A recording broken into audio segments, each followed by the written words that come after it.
भोंदूबाबा अशोक खरात प्रकरणात राष्ट्रवादी काँग्रेसच्या नेत्या रुपाली चाकणकर यांना राज्य महिला आयोगाच्या अध्यक्षपदाचा राजीनामा द्यावा लागला होता।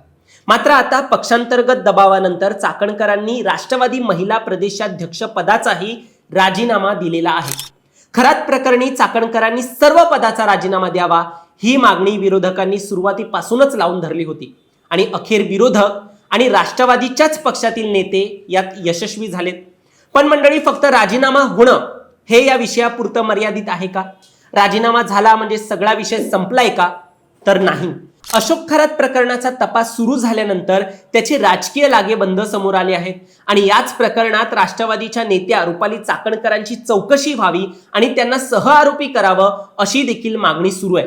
त्यामुळे ही मागणी का केली जाते ते जाणून घेणं देखील तितकंच महत्त्वाचं आहे। म्हणून आजच्या व्हिडिओमध्ये आपण याच विषयावर चर्चा करूया, जेणेकरून या विषयाचं गांभीर्य किती आहे, राजकीय दृष्टीने काय गांभीर्य आहे हे आपण समजून घेऊया। दरम्यान तुम्ही चॅनलवर नवीन आलाय तर लगेच सबस्क्राइब करा प्राईम टाइम महाराष्ट्राला, कारण असे राजकीय घडामोडी आणि घडामोडींमागील राजकारण आम्ही नेहमी तुमच्यासाठी घेऊन येत असतो। माझं नाव ओंकार साळवी आणि या विषयाला आपण सुरुवातीपासून सुरू करूया।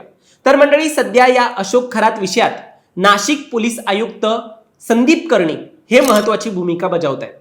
सदर प्रकरण त्यांच्या अंतर्गत येत असून या विषयावर त्यांनी एक महत्त्वपूर्ण भाष्य केले।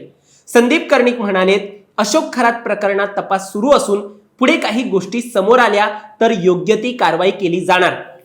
आणि चाकणकरांच्या राजीनाम्याबाबत आणि त्यांच्या चौकशीबाबत बोलताना त्यांनी स्पष्ट सांगितलंय की आमच्याकडे सुरुवातीला जी तक्रार आली होती त्यानुसार या प्रकरणात कुठल्याही राजकीय व्यक्तीचा सहभाग नव्हता किंवा दबाव नव्हता, पण आम्ही आरोपीला अटक केल्यानंतर काही गोष्टी बाहेर आल्यात।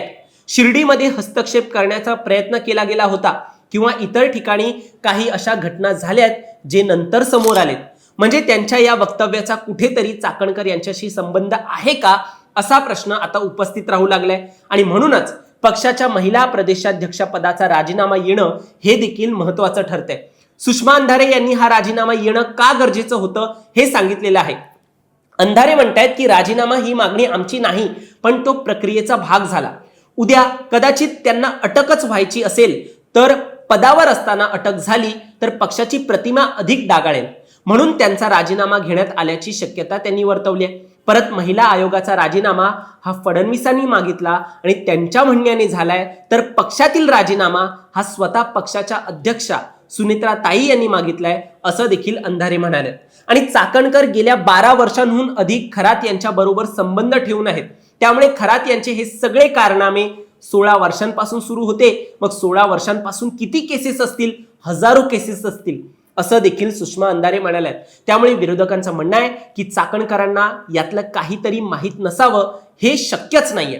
त्या देखील यात सामील होत्या का याची चौकशी केली गेली पाहिजे, त्यांचे CDR तपासले पाहिजे असं आता विरोधक म्हणतात। म्हणजे एकूणच चाकणकर यांचे CDR तपासले गेले पाहिजेत आणि त्यांचा कुठेतरी संबंध आहे का हे पाहिलं पाहिजे अशी मागणी जी आहे ती विरोधकांची आहे। अंजली दमानिया यांनी या प्रकरणात सहभागी असलेल्या सर्व बड्या व्यक्तींचे चेहरे समोर आणण्यासाठी लढा सुरूच ठेवणार असल्याचं स्पष्ट केलंय। अंजली दमानिया यांनी म्हटलंय की रुपाली चाकणकर यांचा राजीनामा घेण्यास राज्य सरकारने खूप उशीर केलाय।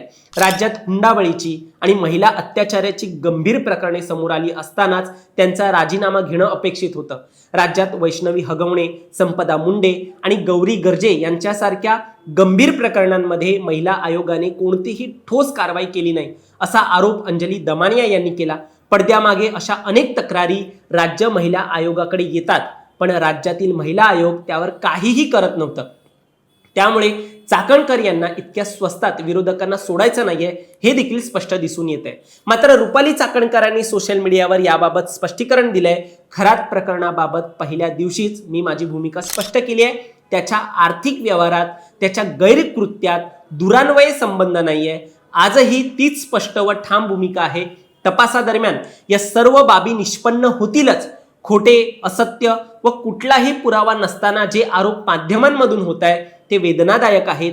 सत्य प्रखरतेने सिद्ध होईलच। हा तपास पारदर्शकपणे व निष्पक्षपणे व्हावा ही माझी मागणी मी यापूर्वीच मुख्यमंत्री, उपमुख्यमंत्री, पोलीस महासंचालक यांच्याकडे केलेली आहे असं चाकणकरांनी एकूणच स्पष्ट केलेलं आहे। त्यामुळे आता या विषयावर तुम्हाला काय वाटतं तुमचं मत देखील आम्हाला कमेंटमध्ये सांगा आणि असेच राजकीय घडामोडी पाहण्यासाठी सबस्क्राईब करा प्राईम टाइम महाराष्ट्राला.